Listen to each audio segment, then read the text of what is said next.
Hi everybody, my name is Angie. Welcome to my channel. So today I am going to be showing you how to make a little treat bag for your dogs. I hook them on my leash. I have like a little doggy poop bag thing here, and then I just use a D-ring to connect it right on to that. And then I have treats. I have one dog that is leash reactive, so she freaks out when she sees the other dogs because she wants to go play and I don't let her. So we bring treats on our walk to, give her incentive to be good and heel next to me, all that fun stuff. So that's what I'm going to be making.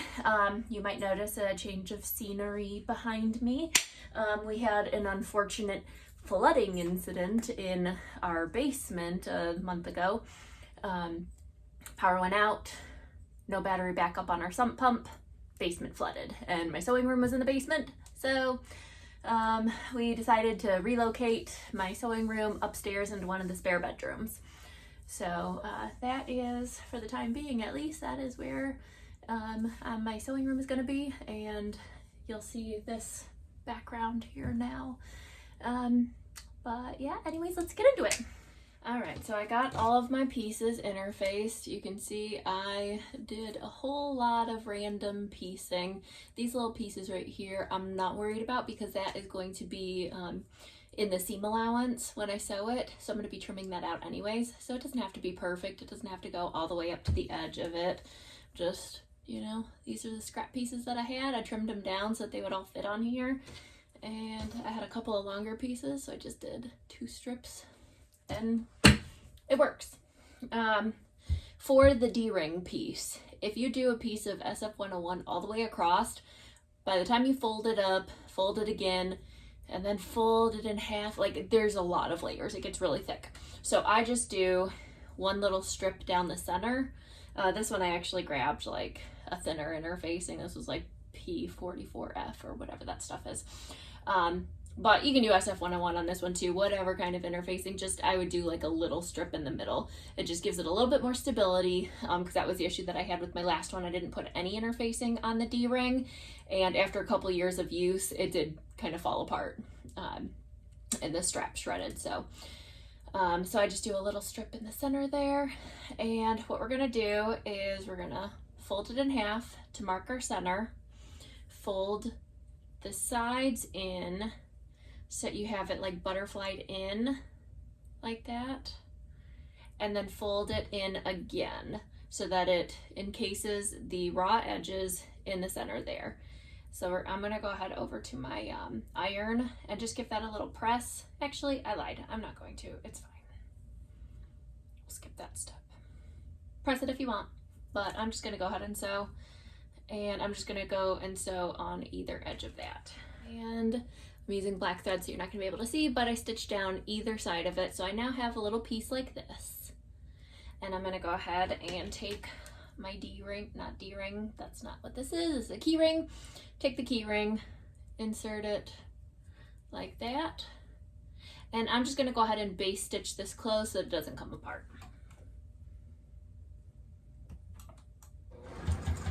Alright, so now I got my little D-ring piece here. It's all folded over, and we can go ahead and set that aside and work on the rest of it. All right, so zipper. Use whatever zipper you got, doesn't matter. This is an insanely long zipper that I have. I got like a big stash of, somebody's doing like a deed stash of zippers, and I got like a huge bag of a bunch of different multicolored zippers. And this one, it's a 4.5 or 5, number 5 zipper, something like that. But this is what I got. I'm gonna use it up. So number 3 all-purpose zipper will work just fine too. That's what I used on the last one. But this is what I have, so this is what I'm gonna use. So I'm going to take it with the zipper teeth up. Take one of your exterior pieces. If there is a directional print, this one isn't, but I still like to look at it and see which way looks better. Doesn't matter. Okay, so you're going to take the top of your exterior piece and lay it on top of the zipper teeth, aligning the edges up here. And I'm just going to clip that.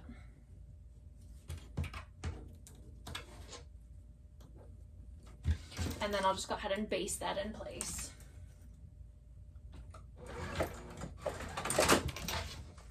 Okay, so the exterior is face down, basted onto the zipper. And then we're gonna go ahead and take one of the lining pieces. And again, if there's a directional print, usually lining pieces there isn't, but we're just gonna go ahead and align it on here along the top. And then I like to match up the sides here and here so that I know that it's aligned.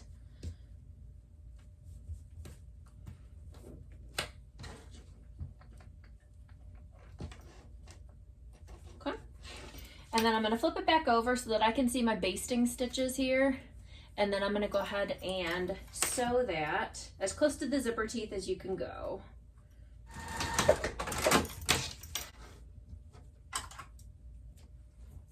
Trim my threads, and then I'm gonna go ahead and flip the exterior back, and I'm gonna go ahead and you can press this with your iron. I'm just finger pressing it, it's staying just fine. I'm gonna go ahead and press this back and then top stitch along this top edge right here.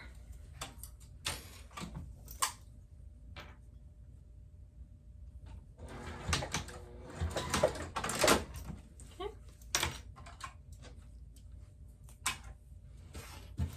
And then I'm gonna go ahead and flip it over and fold back the lining piece. And then again, either finger press it or press it with your iron. I think this one I will go ahead and press with my iron just to make sure that it stays, since I didn't include that in the top stitch. Go ahead and take the other exterior piece. Again, figure out which way you want the top to be, or if there is an actual top of it. And then lay that down, aligning the top edge with the zipper, with the top of the zipper. These two pieces are right sides together, and then aligning the edges over here.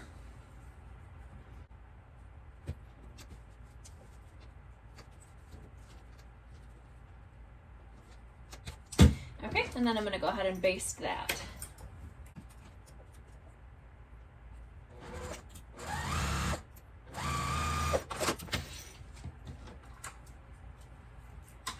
Okay, and then I'll flip it over with now the lining face up. Take the other lining piece and lay that with the right sides down, aligning the edges and the top. Flip back over where I can see my basting stitches, and then stitch that down. And then same as the other side, we'll fold that back and then top stitch. Okay, and then we'll flip it back over to the lining, fold that back, and optional, give it a press with your iron. All right, and then we need to go ahead and baste this in place. So this is where my closed zipper end is. So I'm gonna go ahead and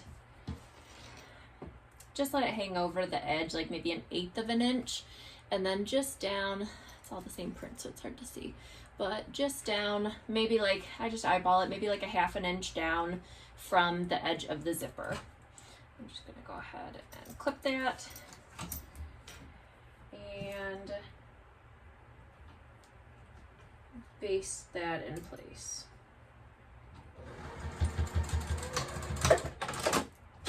All right, so here's what we're working with right now. We got the D-ring over here, basted onto the side, because we got my zipper pull all the way over here. And then the two ends and the lining pieces. All right, so now what we're gonna go ahead and do is open up the zipper so that it's about halfway, just far enough away that that is well out of the way of my stitch line there. Two exterior pieces, and push them right sides together, matching up the corners here. And we'll just clip that all in place. And then do the same to the lining.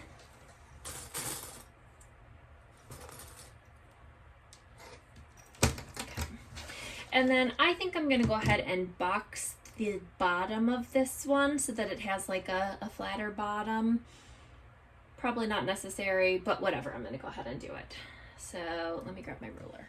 Okay, so I'm just gonna take a pencil, I think this will work, and I am just going to draw a 1/2 inch box on all 4 corners, the exterior and the lining.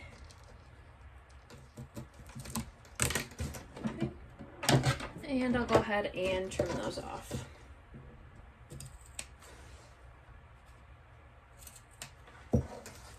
Okay, so now we've got the boxed bottoms there, the cutouts for the boxed bottom. And then I'm just gonna pop on a few more clips.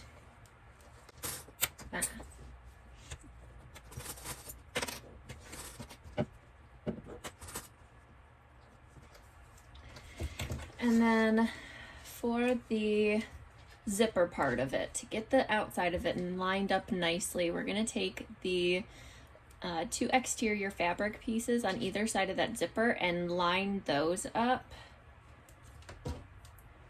And then clip that. And then we're gonna do the same thing. So we are pinching the zipper so that the teeth are going in towards the lining. This is the lining over here, so we're pinching it so that these teeth are jutted into the lining. We'll go ahead and clip that as well.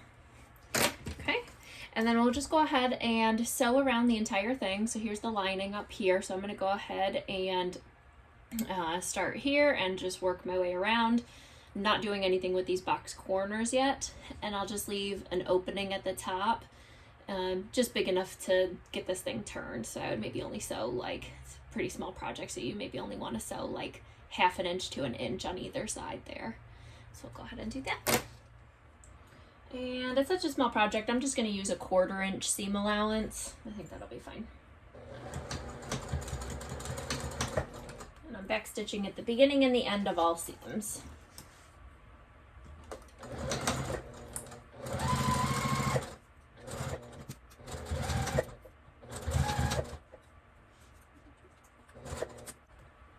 All right, and then I'm coming up to my keyring here. So I'm gonna go ahead and backstitch a couple times over that, because it's only gonna be carrying dog treats, so it's not like it's gonna be all heavy or anything, but it will be, you know, that's where a lot of the stress will be, so I just like to backstitch over it just to make sure.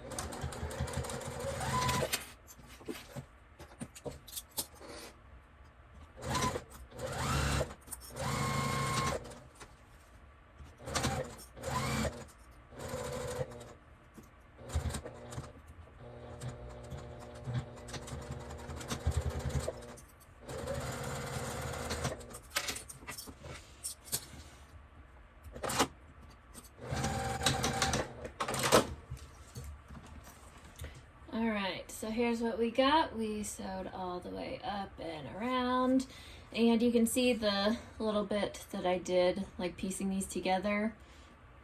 Like all of that is outside of my seam allowance, so it's no big deal having little pieces like this that don't get interfaced, because it's going to be well within your seam allowance. All right, and then I am going to go ahead and I use a small enough seam allowance that I'm not even going to bother trimming it down, other than at the keyring. Trim that little piece off because it's sticking out over here. And then I'm going to use my non-fabric scissors to trim off the zippers.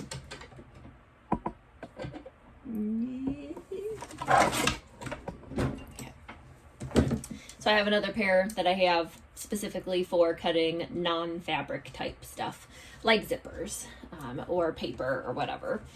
So just go ahead and trim that off. And trim that off. If I had other zipper pulls that I know would work on this, then I would have, you know, put it on here a little bit more strategic to have a bigger piece left over that I could use for something else, but I just don't have any other zipper pulls that will work on this. So unfortunately, I just have to get rid of that. All right, so now we need to go ahead and box these corners. So what I like to do, stick my finger into that hole that we left open, and then just pinch it flat there. And then you can butterfly these open.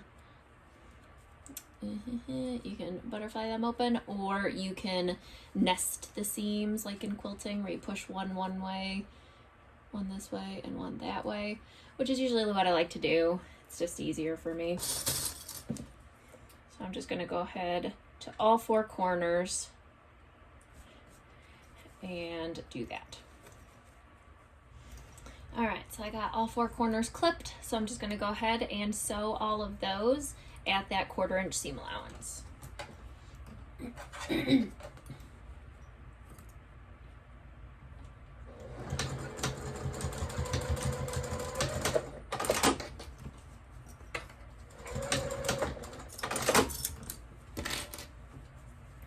All right, so here's what we got now. So we just need to go ahead and turn this right side out.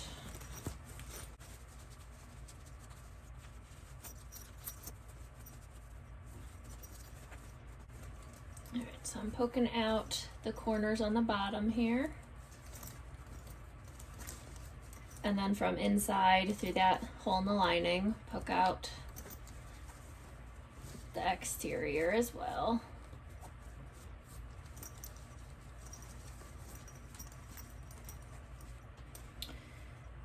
And then poke out the zippers as well. It's usually easiest if you can get the zipper open all the way. And then again, from inside of that hole in the lining, I'm pushing through there. You don't want to push too hard, but you also still want to put a little bit of pressure on this to get that seam out. Just, you know, now is the time to put pressure on seams to make sure that it's going to hold so that it doesn't fall apart later on. And then same with the key ring, put some good pressure. I'm pulling pretty hard on that. I want to make sure that that stays. So I'd rather it come apart now than later on when I'm on a walk with my dog. All right, so then all we gotta do is close up this lining. So I just go ahead and get this lace. Stick my fingers in here like that, and it just, you can see it naturally folds in. And then I just pop some pins or clips on it and stitch that closed as close to the edge as you can get here, like an 1/8 or scant 1/8 of an inch, 1/16 of an inch, as close as you can get to the edge, still getting both sides.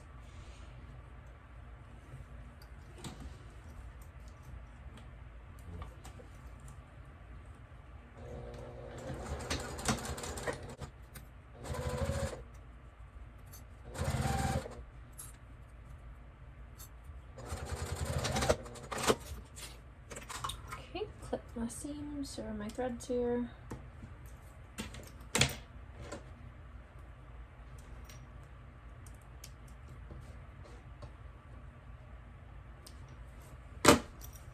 Okay, and we'll go ahead and push that lining back in, push the corner in.